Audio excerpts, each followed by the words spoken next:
죽음에 대하여 우리가 죽을 것이라는 한 가지 사실은 확실합니다. 그러나 언제 어떻게 죽을런지는 확실치 않고 그래서 우리는 약간 느슨하게 됩니다. 우리는 영원히 살 것으로 생각을 해서 삶의 진정한 의미에 대한 통찰력을 잃어버립니다. 실제로 죽는 것은 아주 간단합니다. 숨을 내쉬고 들이쉬지 못하면 그것이 죽음입니다.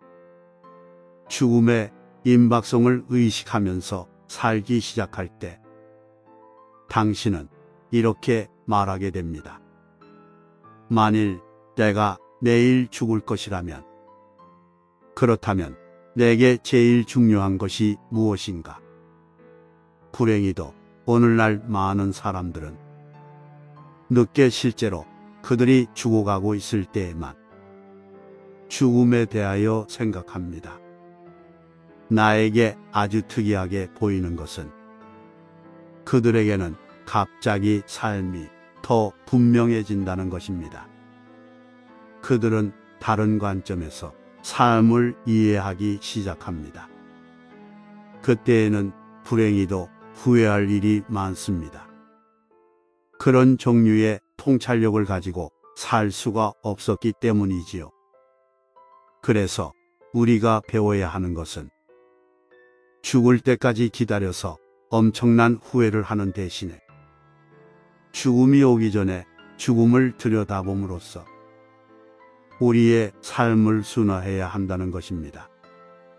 붓다의 말씀처럼 그것은 당신이 현재 어떤 사람인가 하는 것은 바로 과거의 당신이 어떤 사람이었는가 하는 것이고 미래의 당신은 지금 당신이 행하는 바에 달려있다는 뜻입니다. 티베트 사자의 소을 쓴 파드마 삼바바는 이렇게 말합니다. 그대의 과거 삶을 알고 싶으면 현재 그대의 행동을 들여다보아라. 그대의 앞날을 알고 싶으면 현재 그대의 행동을 들여다보아라. 죽음의 순간에 우리가 어떻게 죽는지, 우리가 어떻게 되는지가 죽음 뒤뿐만 아니라 미래의 환생에서 우리가 어떻게 될지를 결정한다는 뜻입니다.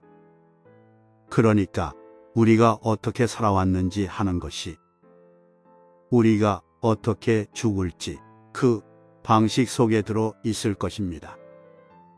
삶과 죽음을 바라보는 티베트의 책에 붙인 머리말에서 달라이 라마는 이렇게 말합니다. 우리 대부분이 평화롭게 죽기를 바란다.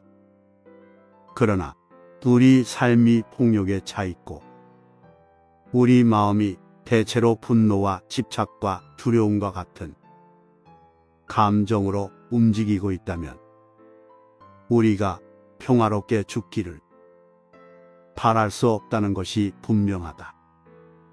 우리가 잘 죽기를 바란다면 잘 사는 방법을 배워야 한다.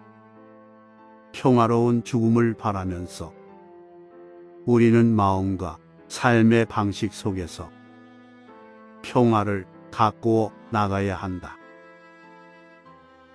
만일 모든 것이 죽는다면 우리가 기댈 수 있는 무엇이 있느냐는 것입니다.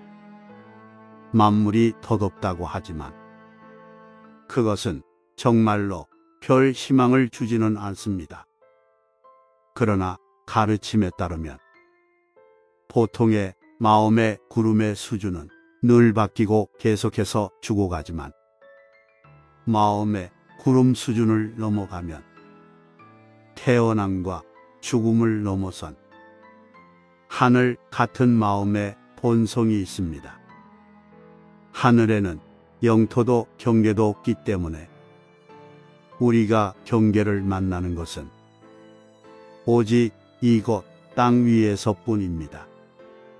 그러니 어떤 뜻에서 삶과 죽음, 그리고 모든 것은 마음의 하늘 같은 본성 가운데 존재합니다. 죽음의 순간은 굉장한 기회입니다. 무엇이 일어나고 있는지 밝게 이해한다면, 그리고 그것을 위해 살아가는 동안 준비가 잘 되어 있다면, 낱낱해 나게야라는 의식은 본질 속으로 사라집니다. 그리고 이러한 진리 속에서 깨달음이 일어납니다. 그러므로 우리가 아직 살아있는 동안 수행을 통해 마음의 진정한 본성과 친숙하게 되면 죽음의 순간에 그 본성이 자연스럽게 드러날 때 우리는 더 잘 준비되어 있게 됩니다. 그러니까 깨달음은 아이가 어머니의 무릎 속으로 달려들어 가듯이 자연스럽게 따라옵니다. 보통의 마음과 그 미망은 쓰러지고 그 사이에 경계가 없고 하늘 같은 마음의 본성이 드러납니다. 이 마음의 본질이 되는 성질이 온 우주를 품에 안고 있는 하늘처럼 삶 전체의 배경입니다. 늘 깨어 있으면 그것을 인식하는데 도움이 될 것입니다.